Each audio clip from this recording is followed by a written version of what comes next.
prayer of illumination.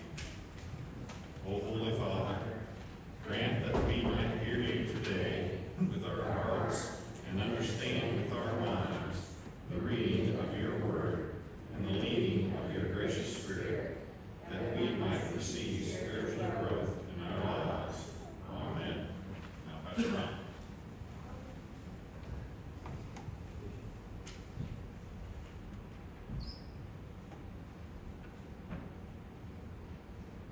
Good morning.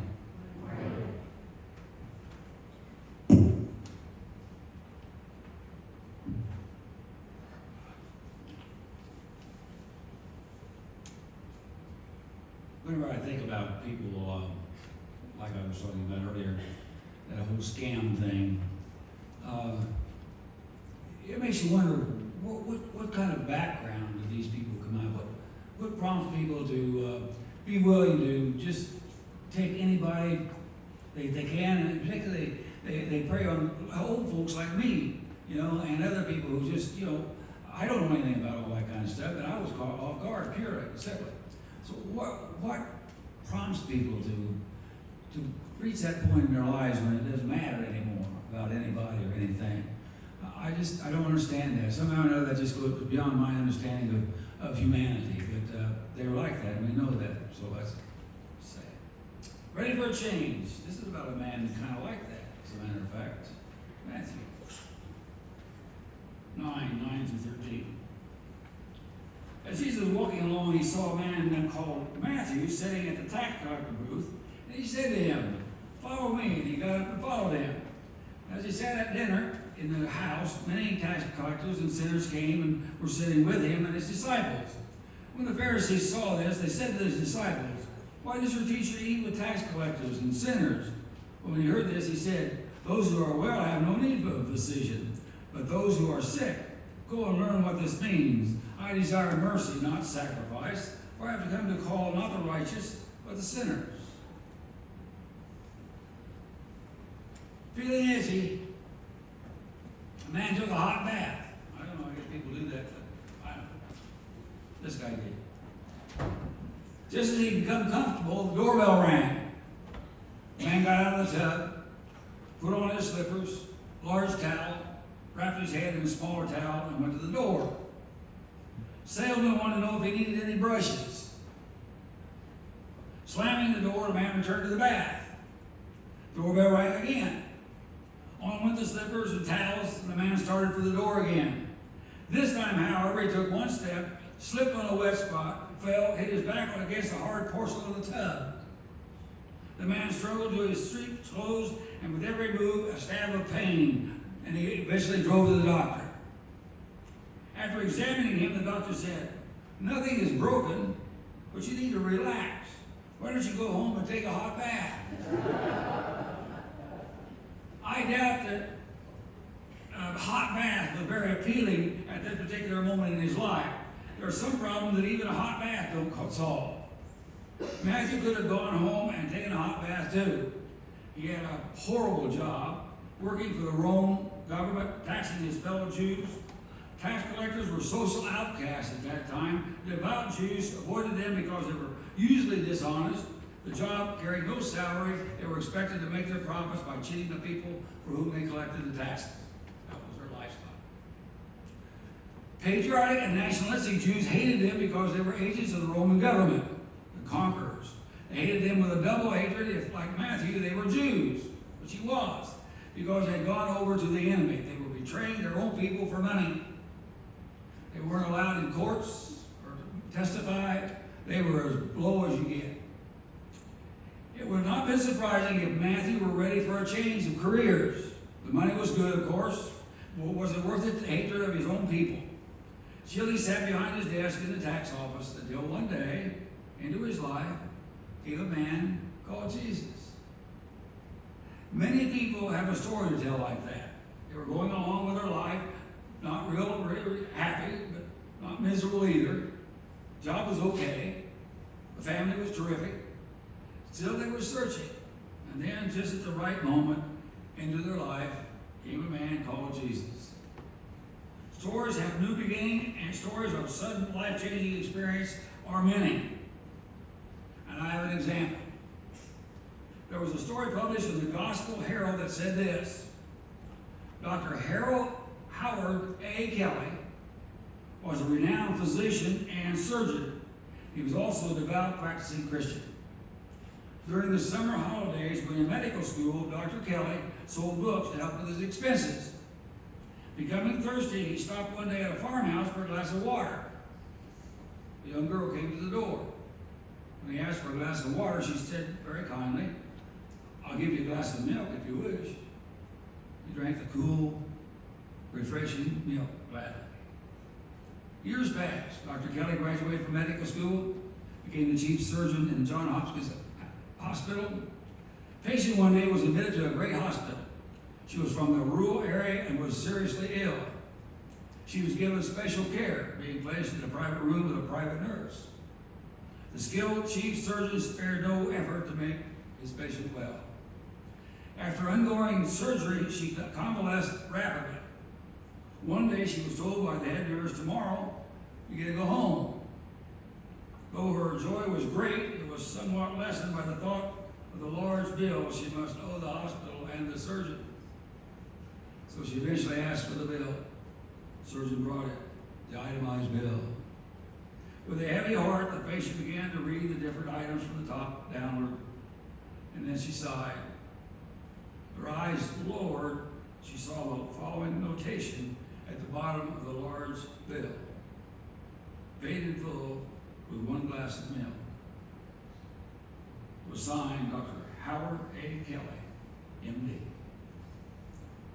In our Bible passage for today from Matthew 9, writes about the totally unexpected moment when Jesus chose him, of all people, to be a disciple. And he even included a little detail you wouldn't think he wanted to forget: the judgmental comment from one of the religious leaders questioning Jesus' choice to eat with no good sinners like him. The moment that a rabbi named Jesus chose Matthew as his disciple was a defining moment in Matthew's life. He was changed forever. So I wonder, when he looked back on this moment years later, why he would include this dig against him from the local religious leaders. Why didn't he just leave it out? It wasn't necessary. It doesn't make him look very good either. It's a painful reminder of his corrupt past. But I think Matthew left this detail in because this story isn't about Matthew. It's about the graciousness of God and God's plan to usher in the kingdom through imperfect people like Matthew. Oh yeah, by the way, you and me. I like what seminary professor Audrey West says about this moment. Jesus calls people as they are, he says, from where they are, being who they are. Jesus said it's not the healthy who need a doctor, but the sick. But go and learn what this means. I desire mercy, not sacrifice, for I have not come to call the righteous, but the sinners. Now, folks, stop for a moment and consider the mind-blowing, life-changing implications of a God who would say these words: I desire mercy, not sacrifice, for I have not come to call the righteous, but sinners. Think of that. That's totally unlike any God that had ever been before in history, man. Reverend Barclay Thompson is an Episcopal priest in Little Rock, Arkansas. In one of his sermons, he shares a moment of life-changing grace that led him to becoming a follower of Jesus. He writes, sitting in a musty Gothic classroom at the University of Chicago, a Lutheran friend named J. Alanis looked me squarely in the eye and said, Barclay, God is here doing something with you. No, Jay, I responded. I'm too much of a heathen for God. But Barclay, Jay pursued with a light behind his eyes that was not his own. It's heathens God calls, you see. It's heathen God calls. No wonder Matthew included this hurtful question from the religious leaders in the story of his calling. He wanted his readers to understand the gracious love of God that calls us as we are, where we are, being who we are. By the way, that declaration, I desire mercy, not sacrifice, is actually a quote from the prophet Hosea, whose ministry centered around speaking words of warning and hope for the northern kingdom of Israel more than 700 years before Christ. The full quote from Hosea reads like this: For I desire mercy, not sacrifice, and acknowledge of God rather than burnt offerings. Hosea 6:6. The Hebrew word used here for mercy refers to goodness and kindness. Stay with me. How do we acknowledge God? We acknowledge God when our actions and character reflect the goodness and kindness of God. Sacrifice is a way to appease God, but Hosea and Jesus reveal that God values a relationship with us over religious rituals. And I say that, and I've said that before, I'll probably say it again because it is a real sticking point for many people. We've got to get over this idea. What he cares about is us, not all that other stuff. Us. If we really know and love God, then our character will be transformed to reflect the character of God. And then our lives will draw others to the goodness and kindness of God. And that's God's plan for the salvation of humanity, folks, to work through average sinners like us to bring the world to a saving relationship with God and Jesus Christ. That's what God is all about. That's what Jesus is all about. That's what we are supposed to be all about. Got a couple of examples. Zach Lambert, pastor of Restore Austin Church in Austin, Texas, of course, posted on social media a conversation he had with a senior adult who had visited his church. Now, this story is about church, okay, as it's supposed to be. The woman was in a wheelchair and had no family and only one friend in Austin. She told Pastor Lambert that she'd been waiting 18 months for a city services to install a wheelchair ramp at her house. Imagine that. I mean, facetious there, but imagine that. When the pastor asked how the church could help, the woman suggested that they put in a good word for her with the city service staff. Pastor Lambert suggested instead that they just send a group of church members over to her house to install her wheelchair ramp. The woman, joining back here, said, "You do that?" Lambert, "Oh, of course. That's what the family of God is all about." Members of Lambert Church have installed a ramp and other mobility accessories in her home and have set up a visiting schedule to ensure that this woman had plenty of contact with people who care about her, which was a huge part of the issue anyway. We acknowledge God best when we live out the kindness of God in our own lives, in our own worlds, in our own circle of relationships. That's what the family of God, as I understand it, folks, is all about. Another example. When writer Denise Look and her husband moved to North Carolina, she began volunteering at a local soup kitchen, probably like Horizon. She writes that she did it because she thought it would make her more compassionate, make her more grateful for her many comforts. You see a problem? But she soon realized that she was doing her volunteer work with the wrong attitude. As the months passed, she developed a real relationship with the people she served at the soup kitchen. And instead of seeing them as nameless recipients, she saw them as friends, people she cared about and knew by name. She began praying for her new friends, which only deepened her relationship with them. This is what she said. "I made sure Billy got a can of Mountain Dew that he preferred. And I reminisced with Barbara, who grew up in my hometown. I chatted with Donnie when I cut his meat because he couldn't do it with his misshapen right hand. They're so glad to see you, and the hugs multiplied." What happened? Well, I developed a relationship with these people. They became dear to me. I knew them by name. Going to the soup kitchen wasn't an act of sacrifice anymore. It was a place where I hung out with the people I cared about. In Matthew 9, the Pharisees looked around Matthew's house and saw nameless tax collectors and sinners. And Jesus saw the people he cared about. These were people he wanted to hang out with. He always did. Look at his life. And he knew their names. He knows my name. And he knows your name.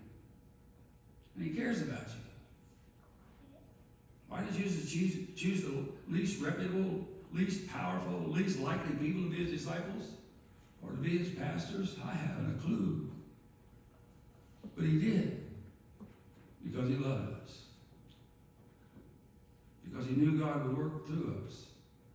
Because he knew that those who have received the abundant mercy of God are the best folks to then share that abundant mercy with the world. Each them in their own way. Matthew's story shows us that God is not scrutinizing us for our sins or standing in judgment of us at all. Instead, God is drawing us into his merciful love and then sending us out to share that love with others. Sounds too simple, but it's still the truth. I have a story here that I stole. I'm bad about that, but at least I acknowledge it. For those of you who haven't been on a session, each session we're on Tuesday, second Tuesday, first Tuesday, some Tuesday. I got it on my calendar at home. I wouldn't even be able to function if I had a calendar at home. Anyway, each night during our session, we have a devotional time right at the beginning. And we just take turns in doing that. And those of you who've been on the session know exactly what I'm talking about. Okay, last week, for this month, Reagan had the devotions. And this is the story that he shared that night that just fits. And so I called him and asked him, Carol did whatever you do on the computer to let him know that I wanted to use it. Okay. I'm still not getting there, but I'm trying, folks. I really am. I've learned to receive messages now, and sometimes I can even send back. So if you get something back, that's what we're going to do. Once there was a great forest fire. And the animals fled to the edge of the forest and froze in fear, not knowing what to do. They watched as the flames began destroying the beauty of their home. Finally, a tiny hummingbird flew to a body of water and took a few drops into its beak. It then flew quickly toward the fire, allowing the drops to fall on the roaring flames. Over and over, the tiny bird continued, drop by drop, back and forth, again and again. The other animals watched from the edge of the forest and called to the little hummingbird, "What are you doing?" The little hummingbird replied, "I'm doing what I can." Is that all it's asked of us? Let's do what we can. Let's pray. Father, that's all you ask of us, really. We always want to make it something else, but it's really all you ask of us is to do what we can, where we are. And you'll be with us in the process.